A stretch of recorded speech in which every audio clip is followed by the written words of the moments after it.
제자 되는 세 가지 조건 2. 누가복음 9장 57절부터 62절. 길 가실 때에 혹이 여짜오되 어디로 가시든지 저는 좋으리이다. 예수께서 가라사대 여우도 굴이 있고 공중에 새도 집이 있으되 인자는 머리 둘 곳이 없도다 하시고 또 다른 사람에게 나를 좇으라 하시니 그가 가로되 나로 먼저 가서 내 부친을 장사하게 허락하옵소서. 가라사대 죽은 자들로 자기의 죽은 자들을 장사하게 하고 너는 가서 하나님의 나라를 전파하라 하시고 또 다른 사람이 가로되 주여 내가 주를 쫓겠나이다마는 나로 먼저 내 가족을 작별케 허락하소서. 예수께서 이르시되 손에 쟁기를 잡고 뒤를 돌아보는 자는 하나님의 나라에 합당치 아니하리라 하시니라. 아침 강설에서 우리는 주님의 제자가 되는 3대 기본 조건을 생각했습니다. 첫째는 누구보다도 더 예수님을 사랑해야 한다는 것이고, 둘째는 날마다 자기를 부인하고 제 십자가를 지고 주님을 쫓아야 된다는 것이고, 셋째는 자기의 모든 소유를 버리지 아니하고 그대로 자기의 것이라고 생각하고 그것을 의지하거나 또 그것에 매달려 있는 상태로는 주님의 제자가 될 수 없다는 것이었습니다. 그리고 그 중에 특별히 두 개의 비유를 중간에 넣으셔서 말씀하신 것을 보았습니다. 이 세 가지의 조건은 기본적인 것으로서 옛날이나 지금이나 예수님의 제자로 그 뒤를 따르겠다는 사람이 당연히 갖추어야 할 조건입니다. 우리는 오늘 오후에 다시 낭독한 본문 말씀에 있는 대로 주님을 따라가겠다는 세 사람에게 주께서 각자 그들이 가지고 있는 어떤 미비점을 지적하시면서 말씀하신 것을 보는데, 거기에 이 세 가지 조건이 적용된 것을 알 수 있습니다. 자기대로의 인생 설계는 불가함. 이 세 사람 중 첫째는 서기관이고 둘째와 셋째는 각각 예수님의 제자 중 한 사람이었습니다.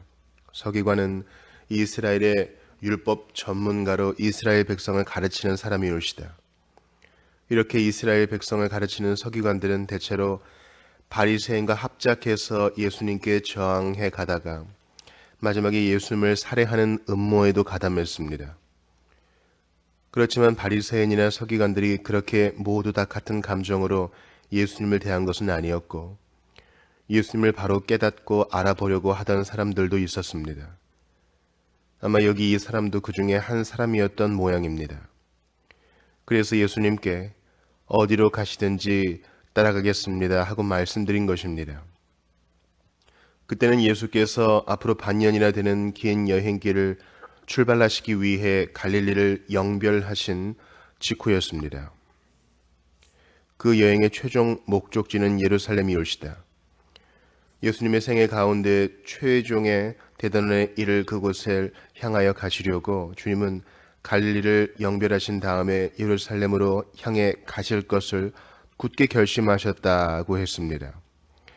갈릴리를 영별하신 때가 양력으로 10월 중순쯤인데 유대력으로는 초막절이 들어있는 티슈리올시다.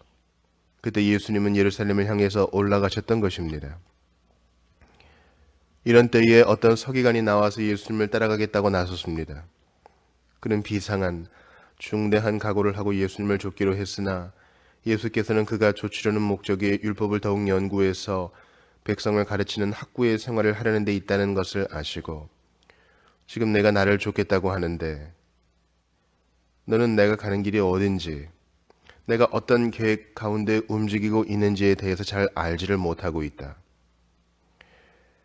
내가 내 방식대로 내 짐작대로 어떤 안정한 학문의 길, 학구의 생활을 추구해 나아가려고 한다면 잘못 생각하고 있는 것이다고 하셨습니다. 그때 그 시기에 그 사람에게 있어야 할 것이 무엇인가를 가르치신 것이올시다. 예수님을 따라가면서는 결코 조용한 가운데 학구의 생활을 못하는 것이다. 그렇게 하는 것은 예수님을 따라가는 도리가 아니다 하고 우리가 독단할 수는 없습니다.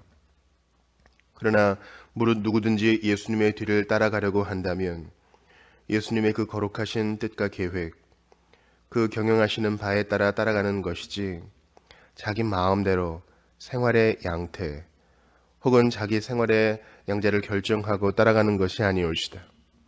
내가 아무리 조용히 앉아서 책만 보고 살기를 원해도 주위 환경이 그것을 허용하지를 않고 또한 무엇보다도 예수님의 뜻이 그렇지 아니하여 그런 안정된 생활이 용인되지 않는다면 그런 때에도 덮어놓고 내가 생각하는 생활 양식을 고집하며 따라갈 수는 없습니다. 예수님을 따라가는 사람은 그때 예수님이 전체적으로 인류의 역사를 통해서 계획하시는 큰 계획의 진전 여하에 따라서 그 생활의 양상이 결정되는 것입니다. 자기의 뜻대로 자기가 원하는 대로 선택해서 자기의 생활 양식을 결정할 수 있는 것이 아닙니다. 이런 것을 우리가 늘 주의해야 합니다. 여러분은 어떤 사람이 어떤 시대에 태어나면 그 시대의 강렬한 성격 때문에 자기가 원하는 생활을 그대로 할 수 없게 되는 경우를 발견할 것입니다. 우리가 살아온 과거의 시대를 돌아보더라도 20세기라는 이 세기가 가지고 있는 여러 가지의 착잡한 양상은 사람으로 하여금 안정되고 고요한 가운데서 자기의 일만을 하고 살아가도록 허용하지 않는 것입니다. 특별히 한국과 같은 지역에서 과거에 많은 세월을 보낸 사람들은 이 지역이 가지고 있는 특수한 여러 가지 성격 때문에 자기가 원하는 생활을 마음대로 할 수 없었습니다.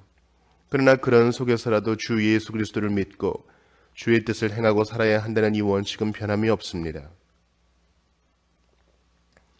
이 변함없는 원칙을 따라서 주 예수 그리스도를 따라가야 하는 까닭에 그때의 환경이나 시대적인 독특한 양상이나 그런 독특한 괴로움이나 장애나 곤란이라는 것을 전혀 무시해버리고 자기 혼자 초연한 곳에 독거할 수가 없습니다. 교회는 항상 이 세상과 함께 호흡하면서 서 있습니다. 그래서 시정에 있는 많은 사람들이 어떠한 성격 가운데 어떻게 나아가는가에 대응해서 교회도 자기의 자태를 정하고 자기의 행보를 정하는 것입니다. 주께서 결정해 주시고 인도하시는 그 길을 우리가 역행하면서 나아가지 못합니다. 전적으로 주께 맡기고 의지하고 가야.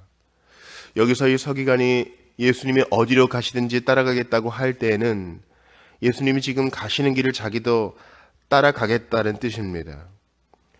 예수님이 가시는 예루살렘을 향한 여행은 앞으로 반년이나 되는 장도의 여행이고 그 중에 석 달은 베레아에서 보내실 것입니다.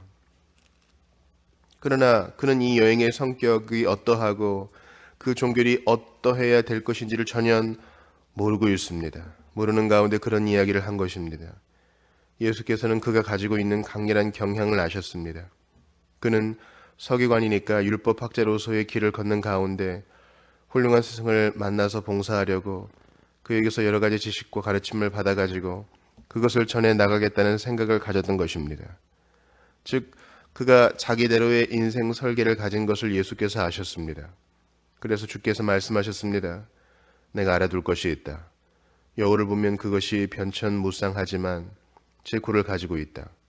또 새를 보면 그것이 종잡을 수가 없고 어디로 가는지 알 수가 없지만 결국은 돌아가는 제 집이 있다. 그러나 나는 그렇지 아니하다. 너는 아마 나를 따라오면서 내 자신이 상상하는 형식으로 살아가게 될 것이라고 생각하는데 실제로 앞으로 훨씬 다른 양상이 전개된다. 그런 거로 너는 내 계획을 다시 생각해라. 내 앞길이 어떻게 되리라는 것을 내가 다 알고 가라는 것이 아니다. 나에게 모든 것을 전적으로 맡기고 믿고 나아가라는 것이다. 그것이 중요하다. 내 자신이 스스로 생활 양식을 상상하고 또 예상을 하면서 나를 쫓아가겠다고 할 것이 아니라 전적으로 내게 맡기고 따라와야 한다. 그러니 각오를 분명히 해라. 어떤 일이 발생할는지 내가 알 수 없다.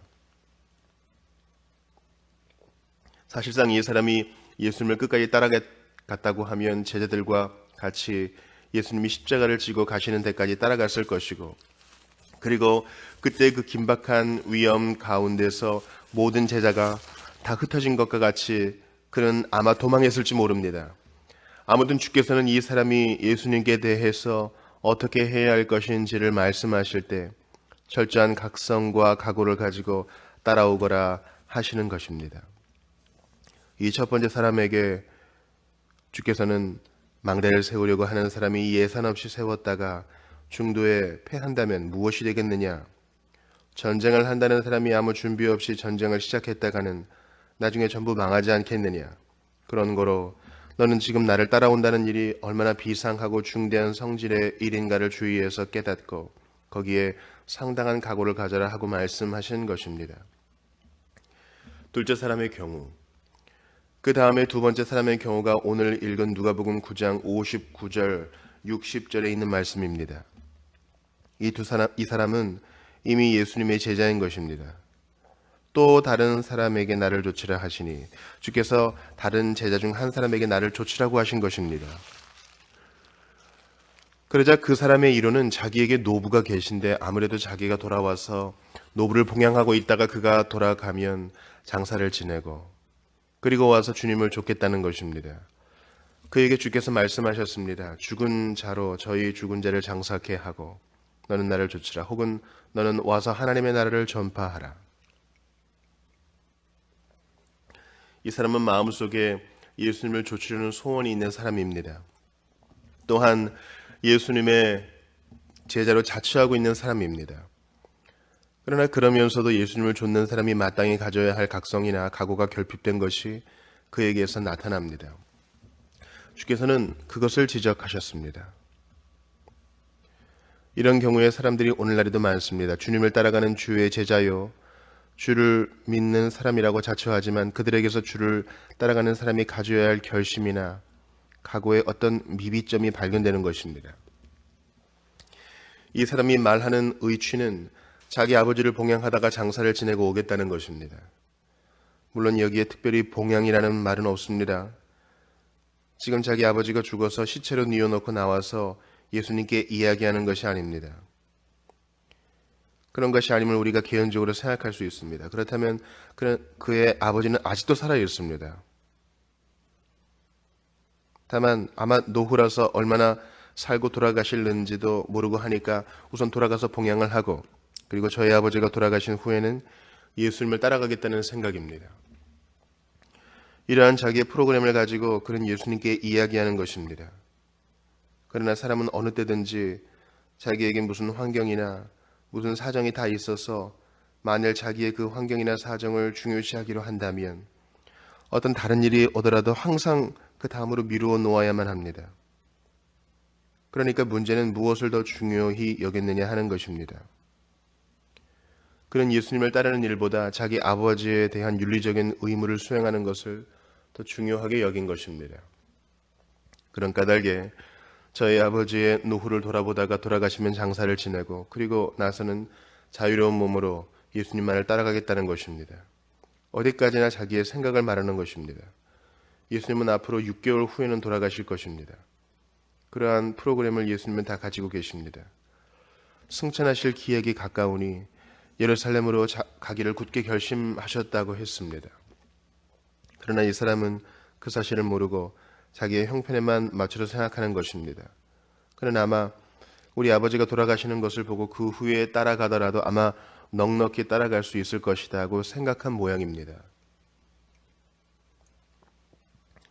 십자가에 달려 돌아가시겠다는 예수님의 중요한 결심이나 또 그것을 위해 당신이 순환하실 것에 대해서 때를 따라서 제자들에게 이야기하신 바 있지만 그런 사실에 대해서 이 사람은 정신을 차리고 있지 않았습니다. 그러나 그가 제자 중에 하나라면 반드시 예수님의 그 순환에 대해서 혹은 예수님이 가시는 그 길이 얼마나 험난한 길인가에 대해서 훨씬 주의해서 생각했어야 합니다.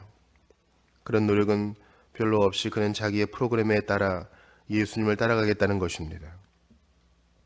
그러나 그가 자기의 원대로 예수님으로부터 떠나 아버지를 봉양하고 그리고 아버지가 돌아가신 다음에 돌아와서 예수님을 따르려고 했다면 아마 일상 동안 다시는 예수님을 지금과 같은 식으로 따라갈 수 없었을 뻔했습니다. 왜냐하면 주께서는 지금의 이런 이야기들을 들으신 후 불과 앞으로 6개월 후면 십자가에서 돌아가시는 까닭입니다. 예수께서 돌아가신 후에 뒤늦게 돌아와서 따라가겠다고 해도 그때는 지금과 같은 방식으로는 따를 길이 없습니다. 그때 주님께서 나를 따라오너라 하시는 말씀은 현실적으로 종의 형상을 입고 육체로 이 세상을 걸어가시며 생활하시는 예수님을 모시고 따라가는 그것도 충분히 포함하는 말씀입니다.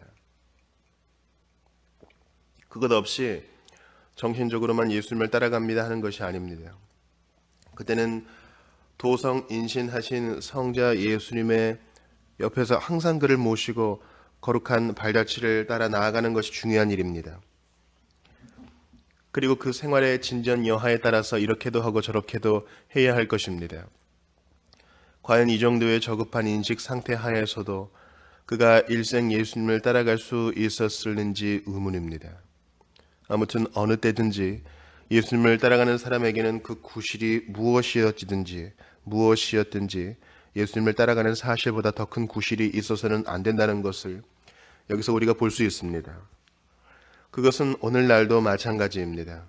예수를 믿고 주의 거룩하신 말씀을 배우며 그가 우리에게 맡기신 일을 행해 나아가겠다고 하는 사람은 주께서 부르시면 다른 어떤 것보다도 우선적으로 그 부르심에 응해서 쫓아가야 한다는 것을 여기서 배우게 됩니다.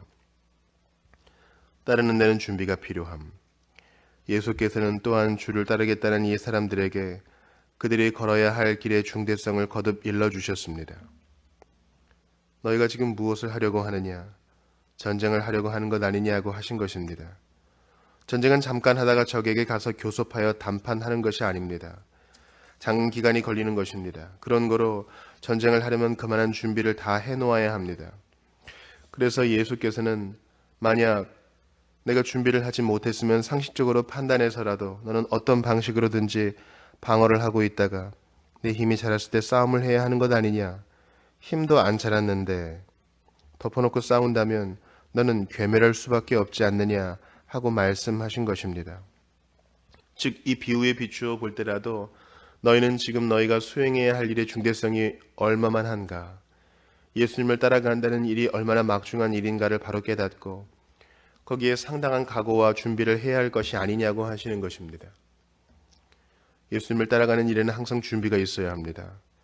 준비가 없으면 개인이나 교회나 일단 큰 환난과 시험이 있을 때 그만 함락당하고 맙니다. 다 타협하고 다 우상에게 절하고 다 잘못되고 맙니다. 그런 쓰디쓴 경험의 기록을 기독교 역사상 많이 보게 됩니다. 그런즉 준비를 늘 해야 주께서 주시는 그 짐을 질 수도 있습니다. 또 그리스도 예수 안에서 경건히 살고자 하는 자는 핍박을 받는다고 했는데 그 핍박도 개의치 않고 나아갈 수 있으려면 또 십자가를 능히 지고 고난과 어려움 속에서도 끝까지 자기가 해야 할 일을 하려 할 것 같으면 항상 준비가 있어야 합니다. 자기가 맡아서 하는 일의 중대성을 늘 인식해야 하고 그 일에 대해서 한눈 팔지 말고 또 좌우로 치우치지 말고 충성스럽게 해 나아가야 합니다. 그 이외의 다른 부차적인 것들, 가령 자기의 집안일을 돌아보는 문제에 대해서는 세상 사람들이 하는 식으로 하는 것이 아닙니다. 그런 일을 세상 사람식으로 하지 않으면 사람들은 그렇게 하지 않는다고 비난합니다. 비윤리적이다. 도대체 저게 뭐냐 하는 소리도 합니다. 그러나 주님을 제일 사랑하는 사람에게는 가장 사랑하는 주님의 일이 자기에게는 가장 중대한 일이 되어야 하고 또 그렇게 여기고 살아가야 합니다. 그런 까닭에 하나님의 백성은 늘 사회 형성에 있어서도 새로운 질서를 도입해야 하고 새로운 윤리 강령 속에서 살아가야 합니다. 언제까지나 그 사회가 지금까지 전통적으로 받아놓은 구태에 의연한 것들 속에 주저앉아 있으면 안 됩니다. 하나님의 백성은 무엇보다 먼저 자신이 철저히 주님을 따라가는 생활을 늘 취해야 합니다. 하나님의 전신갑주를 입으라. 또 그 다음에 중요한 문제는 이 비유에서 가르치는 전투의 문제입니다.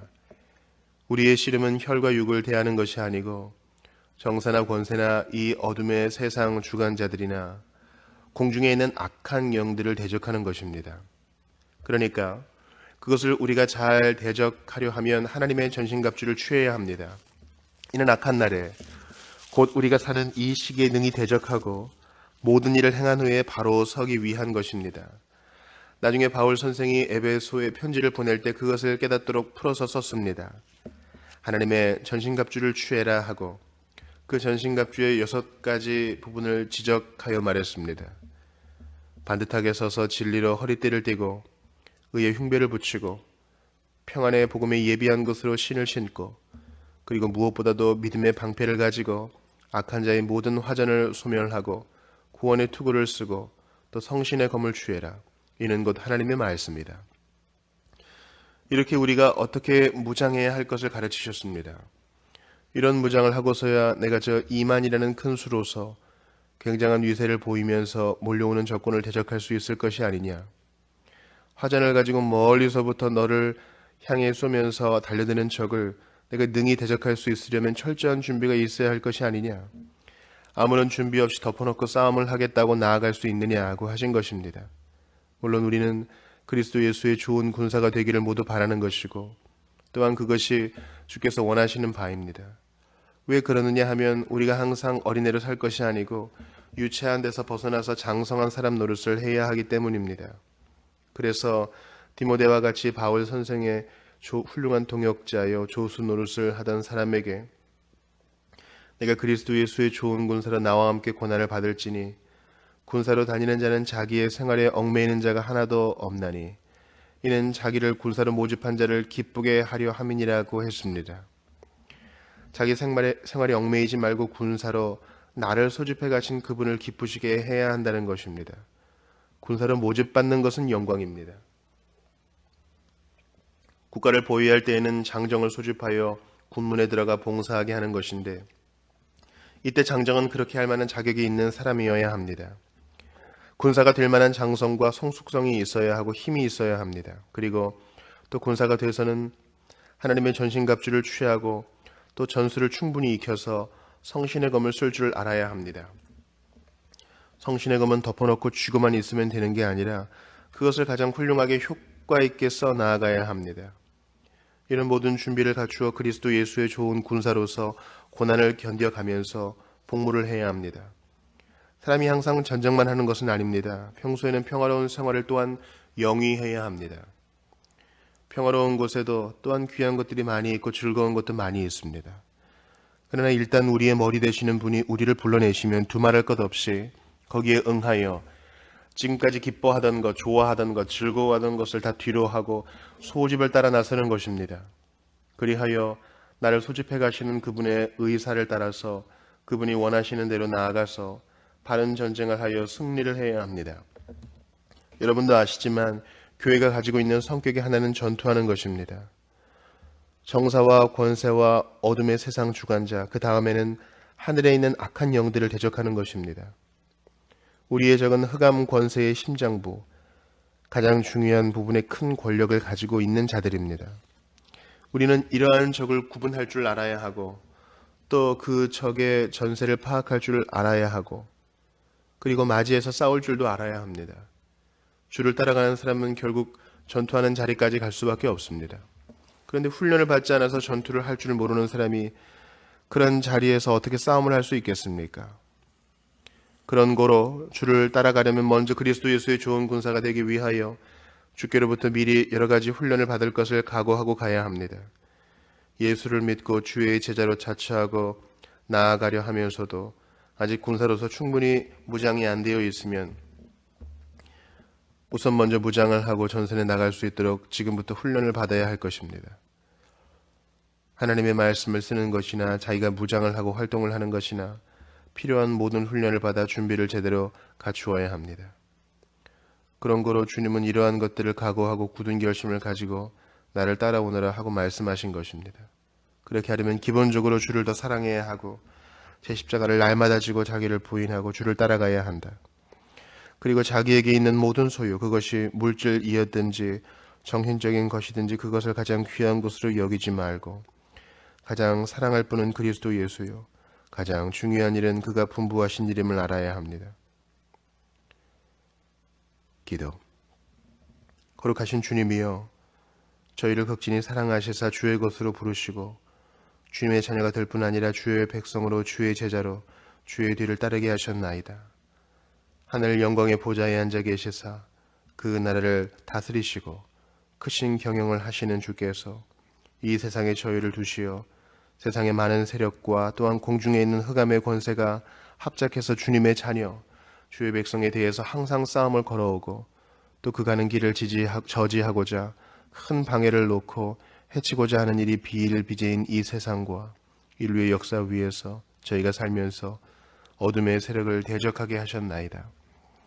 주님께서 이 땅 위에서 하시고자 하시는 일을 저희같이 아무것도 아닌 것들을 도구로 그릇으로 쓰시고 주님이 하실 그 일을 시키시려고 세우신 것을 생각할 때 만만 감사하옵나이다. 이러한 큰 특권을 저희가 바르게 쓰고 나아가야 할 것을 아오니 저희가 이 땅 위에 살면서 주께서 시키시는 일을 충성스럽게 감당할 수 있도록 하시며 항상 주님을 가장 사랑하게 하시고 또한 각각 자기 십자가가 무엇인가를 알게 하시고 자기를 날마다 부인한 상태, 아상이 없는 상태에 확고하게 서서 주님이 지시하시고 인도하시는 대로 따라가게 하시고 또 저희에게 있는 아무 것이나 세상에 있는 아무것도 의지할 것으로 생각지 않게 하시며 오직 주님만을 의지하게 하시옵소서.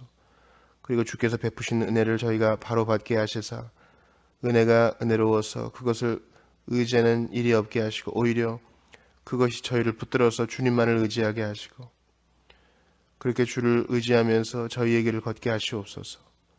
이리하여 저희들이 주의 것으로서 행보해 나가게 하시고 또한 거룩하고 신령한 싸움에서 승리하게 하시사 주께서 원하시는 열매를 맺게 하시옵소서. 주 예수 구주 예수 그리스도의 이름으로 기도하옵나이다. 아멘.